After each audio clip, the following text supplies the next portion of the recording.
L'épisode 1977 de Demain nous appartient s'ouvre sur une scène tendue, presque suffocante, qui donne immédiatement le ton. Swazik, un personnage souvent perçu comme assuré et déterminé, est désormais assise dans une salle d'interrogatoire, sous les néons froids du commissariat de Sète. Le regard fuyant, les mains crispées, elle ne ressemble en rien à la femme forte que le public connaissait. Son visage trahit une confusion intérieure profonde.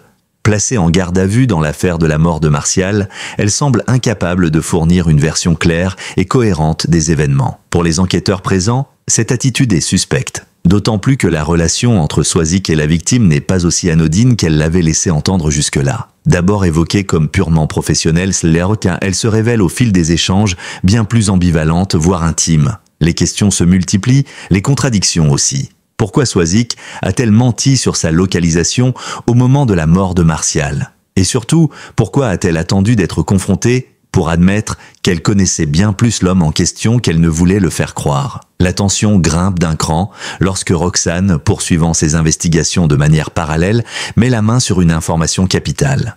Swazik se trouvait à proximité du domicile de Martial le soir de sa mort. Une coïncidence troublante, peu probable, ce détail géographique met en lumière une vérité que Swazik semblait vouloir dissimuler. Si elle était si proche de lui à ce moment précis, pourquoi n'en a-t-elle jamais parlé? Que faisait-elle là? Et pourquoi n'a-t-elle jamais alerté la police, même après avoir appris la mort de Martial? Dès lors, la toile se resserre autour d'elle. Les enquêteurs redoublent d'efforts pour la faire avouer, mais Swazik s'enferme dans un mutisme de plus en plus pesant. Son langage corporel parle pour elle. Elle se recroqueville, évite le regard de ses interlocuteurs, hésite dans ses réponses. Chaque phrase semble peser une tonne. C'est comme si elle luttait intérieurement entre l'envie de dire la vérité et la peur des conséquences. Ce tiraillement intense entre culpabilité et survie émotionnelle résonne fortement auprès des téléspectateurs. Ce n'est pas simplement une suspecte dans une enquête criminelle, c'est une femme au bord de l'effondrement. On devine derrière ces silences des sentiments complexes.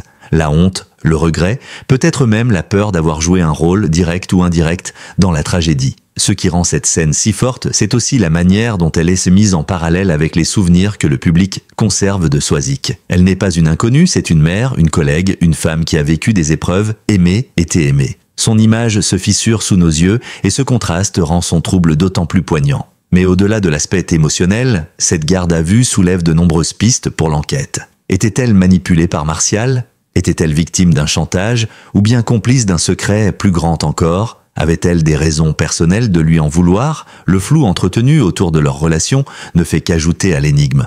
Roxane, véritable moteur de cette investigation, ne compte pas s'arrêter là. Son instinct lui dit que Swazik cache quelque chose de grave. Et les preuves qu'elle accumule commencent à dessiner un tableau bien différent de celui présenté par la suspecte. Avec l'aide des techniciens, elle étudie les caméras de surveillance, interroge des voisins, recoupe les horaires. Et petit à petit, la chronologie des faits commence à prendre forme. Cependant, une question reste en suspens. Pourquoi Swazik, si elle n'a rien à se reprocher, n'assume-t-elle pas son passage près du domicile de Martial ce soir-là? Est-ce parce qu'elle redoute d'être impliquée? Ou bien parce qu'elle sait quelque chose d'inavouable, peut-être même sur la personne réellement responsable? Cette partie de l'épisode, si minutieusement construite, illustre la force dramatique de la série. Les scénaristes prennent soin de ne pas donner de réponse de trop vite, préférant installer le doute, nourrir les soupçons, faire monter la tension. Le spectateur devient enquêteur, cherchant dans chaque détail une piste, un indice, un mensonge.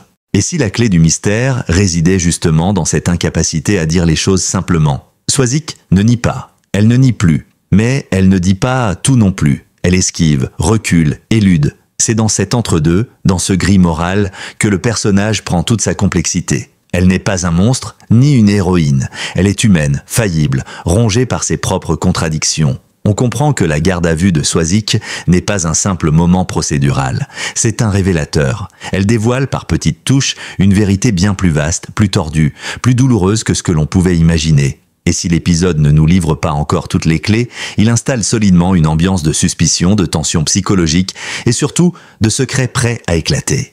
Tandis que l'étau se resserre autour de Swazik au commissariat, l'épisode bascule dans une ambiance plus intime, presque douloureuse, avec une scène inattendue et bouleversante. François, seul dans sa voiture, craque. Rien ne pouvait préparer les téléspectateurs à ce moment d'une intensité émotionnelle rare. Lui que l'on a toujours vu solide, maître de lui, se laisse submerger par une vague de chagrin et de désespoir. Ce n'est pas un simple coup de mou, C'est un homme qui s'effondre, littéralement, dans le secret de l'habitacle de sa voiture. Le silence qui entoure cette scène est lourd de sens.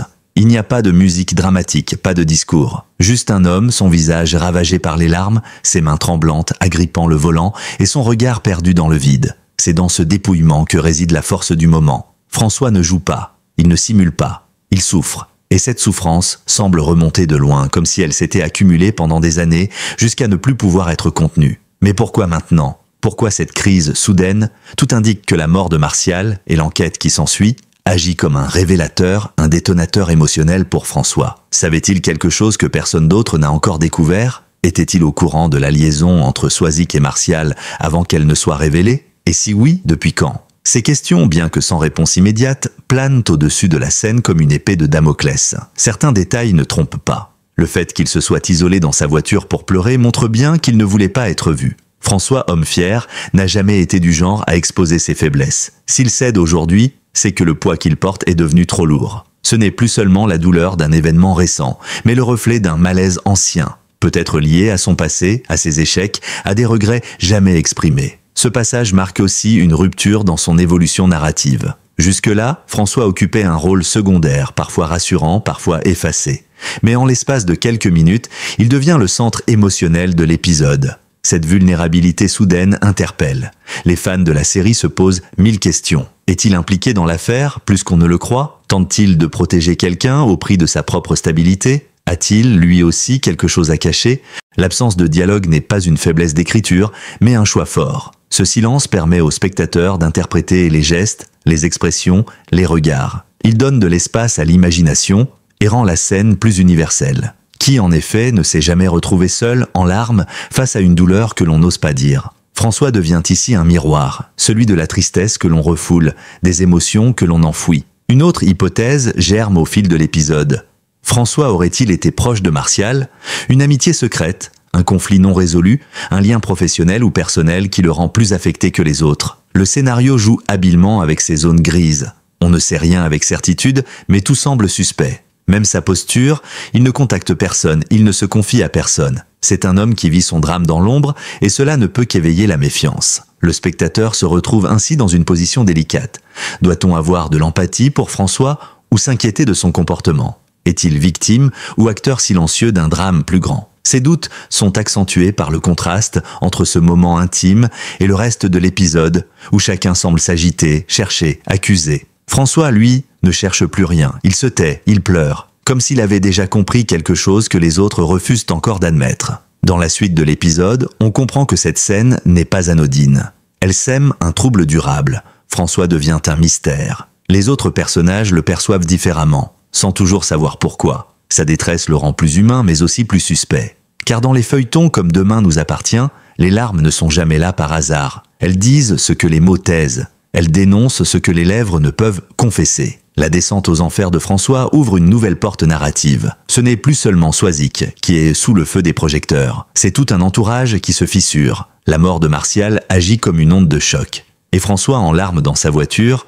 pourrait bien en être l'épicentre. Un homme brisé, seul face à sa vérité. Une vérité qu'il n'est peut-être pas prêt à partager, mais qu'il ne pourra pas cacher éternellement. Alors que les soupçons se resserrent autour de Soizic, un autre pan du drame éclate au grand jour et vient bouleverser profondément l'équilibre familial. C'est au tour d'Adam, son fils, de se retrouver confronté à une vérité qu'il n'aurait jamais imaginée. Sa propre mère entretenait une liaison avec Martial, l'homme au cœur de l'enquête criminelle. Un séisme émotionnel pour le jeune homme qui voit soudain s'effondrer les repères sur lesquels il s'est construit. La révélation ne vient pas d'un aveu tendre ou d'un moment de confiance partagée. Elle lui tombe dessus comme une gifle en plein visage. La découverte est brutale, sèche, crue. Soizic, sa mère, n'est pas celle qu'il croyait. Comment a-t-elle pu lui cacher une relation aussi intime, aussi significative, avec un homme qui, désormais, est mort dans des circonstances troubles? Pourquoi lui avoir menti? Pourquoi avoir dissimulé cette part de sa vie, alors qu'elle exigeait toujours la vérité de son fils? Adam ne comprend pas. Il vacille. Dans ses yeux, on lit à la fois la douleur, la déception et un début de colère. Cette scène, traitée avec beaucoup de finesse, met en lumière un conflit générationnel et intime. Il ne s'agit pas simplement d'un désaccord mère-fils, c'est une trahison affective. Soizic, en entretenant cette relation secrète, n'a pas seulement trompé un partenaire ou un collègue. Elle a trahi la confiance de son propre enfant. Le choc est d'autant plus violent que Martial, de son vivant, avait toujours gardé une certaine distance vis-à-vis d'Adam. Désormais, chaque souvenir, chaque parole, chaque silence entre eux prend un tout autre sens. Était-il froid avec lui parce qu'il se sentait coupable? A-t-il voulu, à un moment, se rapprocher? Y avait-il une tension que seul Adam n'avait pas perçue, aveuglé par la normalité apparente de son quotidien? Dans ce climat de stupeur, Adam commence à reconstituer les pièces du puzzle. Les absences inexpliquées de sa mère, ses sautes d'humeur, son agitation récente, tout s'éclaire d'un jour nouveau. Et cette clarté n'a rien de rassurant. Elle blesse, elle dérange, elle remet en cause les fondations même de sa relation avec elle. Swazik n'est plus la mère irréprochable, la femme de principe. Elle devient une étrangère, une femme de secret, une figure floue, indéchiffrable. Les dialogues entre eux, auparavant empreints de complicité ou de légers conflits générationnels, prennent une tournure glaciale. Adam n'a plus envie d'écouter. Il veut des réponses, oui, mais pas des justifications. Il veut comprendre pourquoi on lui a menti, pourquoi cette liaison a été tenue secrète, pourquoi sa mère l'a volontairement exclu d'un pan si important de sa vie.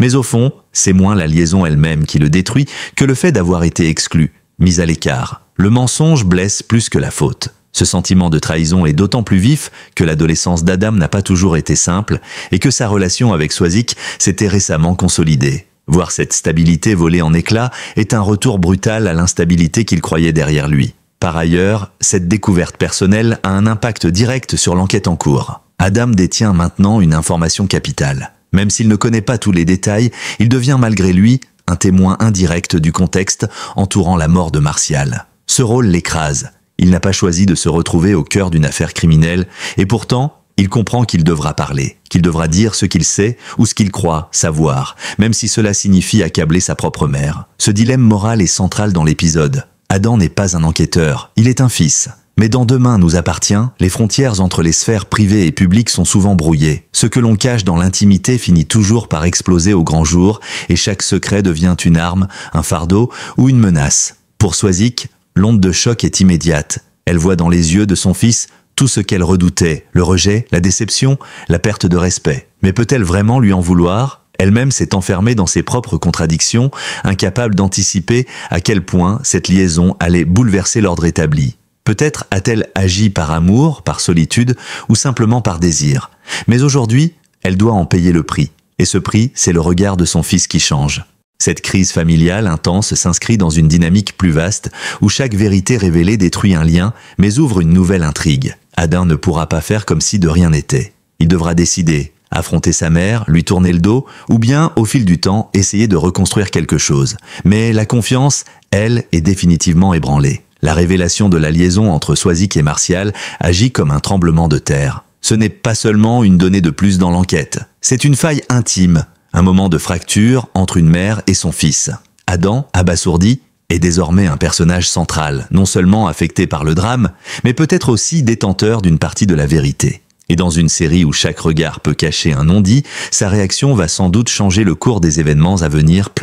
Au cœur d'un épisode profondément marqué par la douleur, les révélations et les conflits intimes, les scénaristes de Demain nous appartient introduisent un moment plus léger, en apparence. Car même ce qui aurait dû être une bulle de joie et de préparation à l'amour se transforme en terrain miné. Il s'agit de Manon, qui reçoit enfin sa robe de fiançailles, un cadeau de cœur offert par Roxane, amie proche et soutien inconditionnel. Mais cette robe, symbole par excellence de l'amour et du rêve, devient rapidement le sujet d'un débat tendu, voire d'une mini-crise familiale. Tout commence par une scène presque enchantée. Manon essaie la robe dans une atmosphère remplie d'enthousiasme.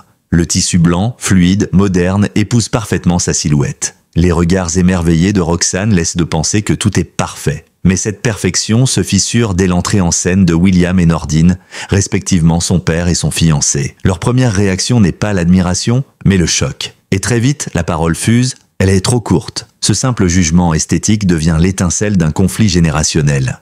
William, en bon père protecteur, ne cache pas son malaise. Il voit dans la robe non pas la beauté d'un jour heureux, mais l'audace d'une tenue inappropriée.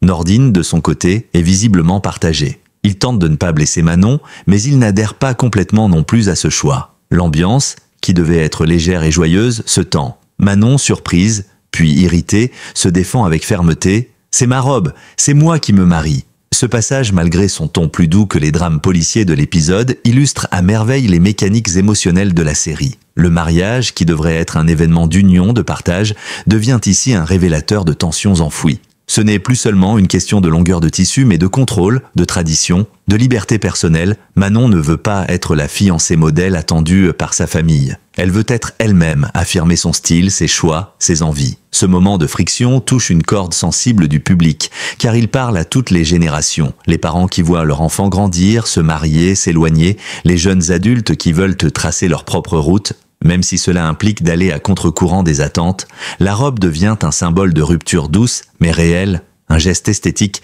qui signifie « je ne suis plus votre petite fille, je suis une femme ». Roxane, témoin malgré elle de cette dispute, joue un rôle intéressant. Elle n'intervient pas pour calmer le jeu, mais reste en soutien discret de Manon, respectant son choix sans alimenter les tensions. Ce positionnement fait d'elle une alliée précieuse. Elle incarne ici la figure moderne, ouverte, bienveillante, qui comprend l'importance de se sentir belle et libre dans un moment aussi personnel. Mais cette scène n'est pas isolée. Elle s'insère dans une trame plus large où les femmes de la série prennent de plus en plus leur destin en main. Qu'il s'agisse de Manon qui refuse de plier face aux attentes patriarcales, de Soisic qui affronte son passé, ou de Roxane qui enquête avec détermination, on assiste à une montée en puissance des figures féminines, souvent face à des hommes déstabilisés ou conservateurs. Ce changement de dynamique n'est pas anodin. Il reflète aussi une évolution dans l'écriture de Demain nous appartient, où les intrigues personnelles, familiales et sociales s'entrelacent pour créer des situations à la fois réalistes et symboliques. La robe trop courte n'est pas qu'un problème de goût.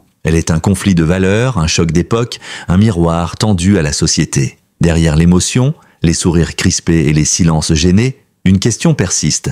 Ce mariage qui s'annonce, est-il vraiment prêt à unir deux familles ?